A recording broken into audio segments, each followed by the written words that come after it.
Hello, AP World Historians. I realize that I yell that too loud every time. Sorry about that. This is your AP World History teacher, Ben Osborne. Excited to have you here today with me.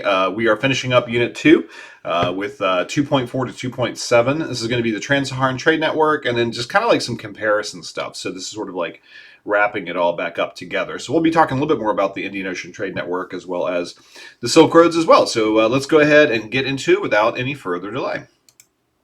All right, we're starting off here. Again, this is trans-Saharan trade and some comparisons. So there's some things about connections environmentally and otherwise. Let's take a look first off, though, at trans-Saharan trade. So let's think about this word for a second, okay? Trans-Saharan. Trans means to cross here or to go across. So here we have the trans-Saharan, the movement across the Sahara. Well, what is the Sahara? Of course, it is that big desert in Africa. That is spreading from one end of it to the other. We may think of it in some ways as a big barrier, and certainly it can be that, like it can stop people from moving from place to place.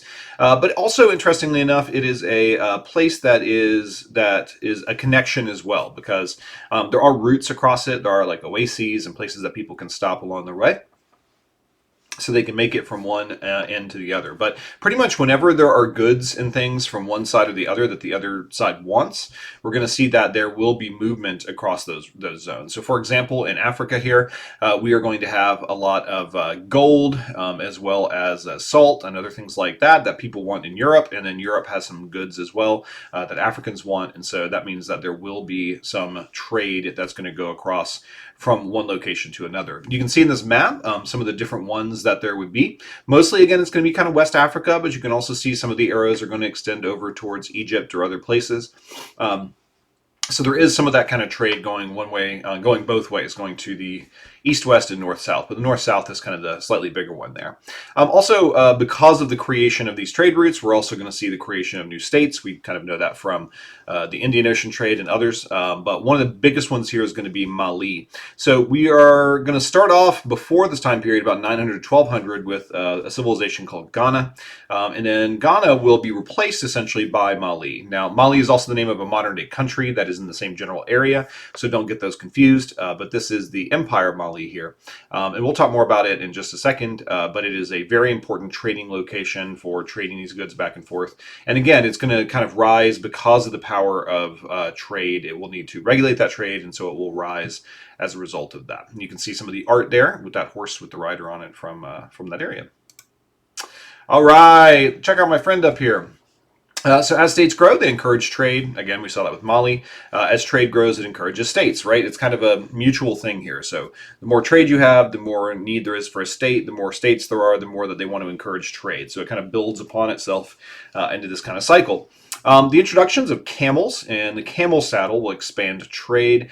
Camels are not, to my knowledge, original to the Sahara Desert, but those two things then combined will allow them to be able to travel across the Sahara Desert that much easier.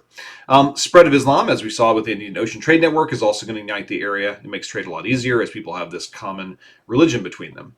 And also the creation of caravans, and more travelers will spread that technology and culture. A caravan is, again, just a bunch of people moving through a certain area with trade. So the more people you have, the more you can be potentially protected from bandits and things. It also means that, if you're traveling across a dangerous area like the Sahara, it means it's less likely for you to fall to the wayside or something like that over time. So that's good. This also will spread some technology because of these new travelers that are coming through, also new culture and stuff as well. So these are all things that are going to be coming through in the Trans-Saharan network. Thank you, camels. All right. Up above me here, we are going to have Mansa Musa. We'll talk about him in just a second. Mali, again, will take over after the fall of Ghana. It leads to more centralization. And one of the big things about Mali is that it has a number of centers for learning. So, for example, years before Columbus, the scholars of Mali had determined that the Earth, knew that the Earth was round, and essentially knew also that there was likely a continent on the other side of the Atlantic Ocean. Though that's something that Columbus didn't even know. So, for example, there's a ruler of Mali that supposedly disappears. He basically hops on a boat and sails across the Atlantic. We have no idea what happens to him, but it's possible he may have made his way all the way over to the South American continent.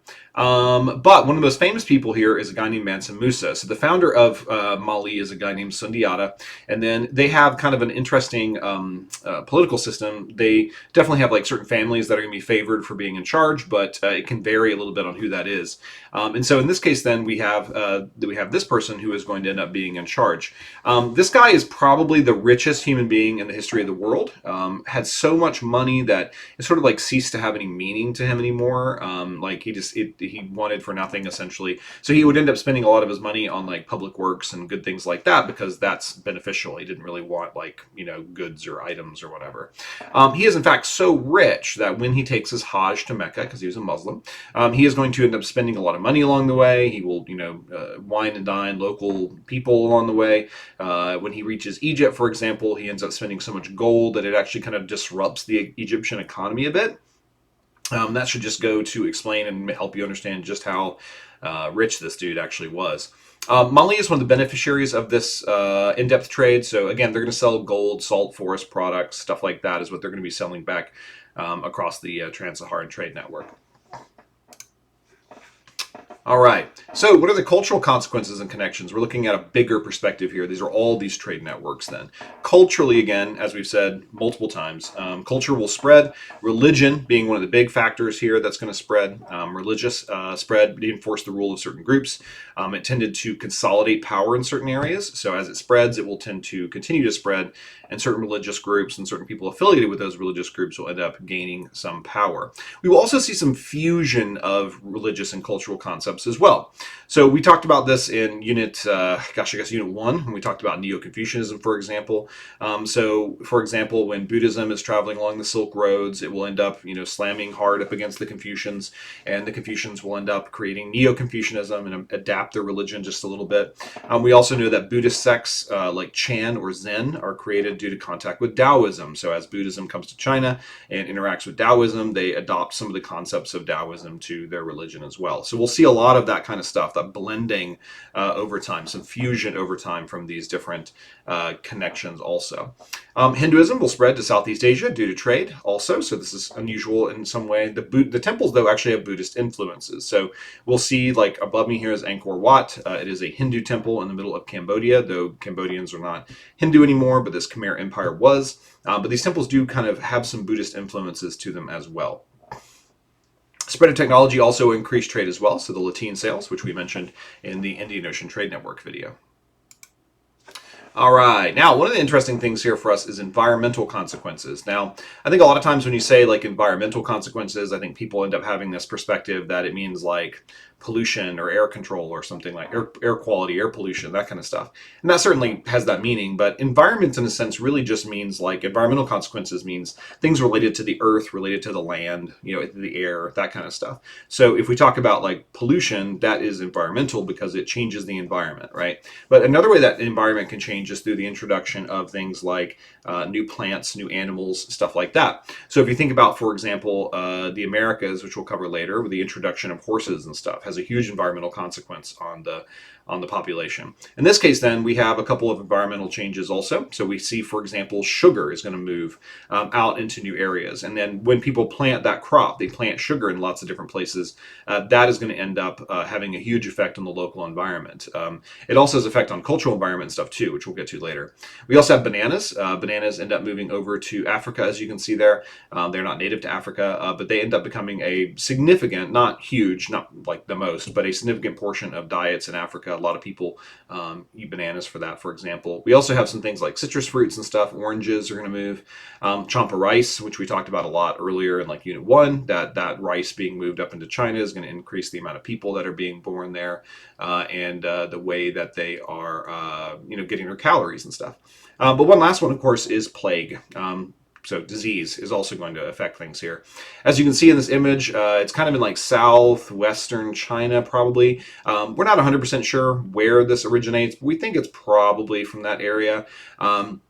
essentially, as trade gets bigger, as interconnections get bigger, then we believe that there was like this disease, bubonic plague, was in this area of China, but because the area was sort of isolated, it never expanded in a big way, right? So now all of a sudden, with the Mongols connecting things together, or the Silk Road connecting things together, now all of a sudden these diseases that previously had been sort of isolated are now being picked up by the Silk Road, picked up by the trade routes that we have, and they are being transported to new areas. So we think probably that the plague itself, bubonic plague, is going to move up to Beijing.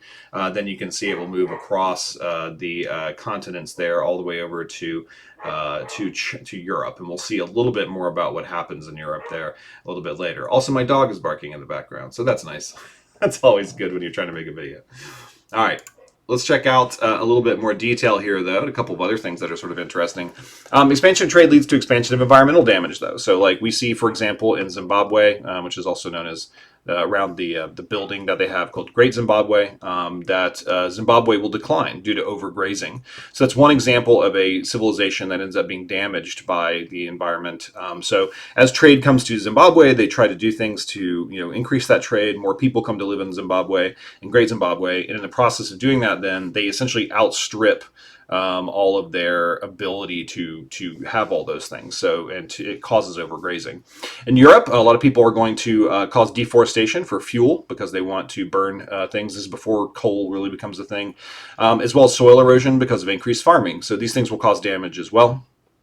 We're also not really sure why, but we have this interesting thing known as the Little Ice Age around this period, which will change a lot of weather patterns across Europe. There's a lot of theories as to why this is. We think probably maybe it was like a volcano erupting or something like that somewhere in the world.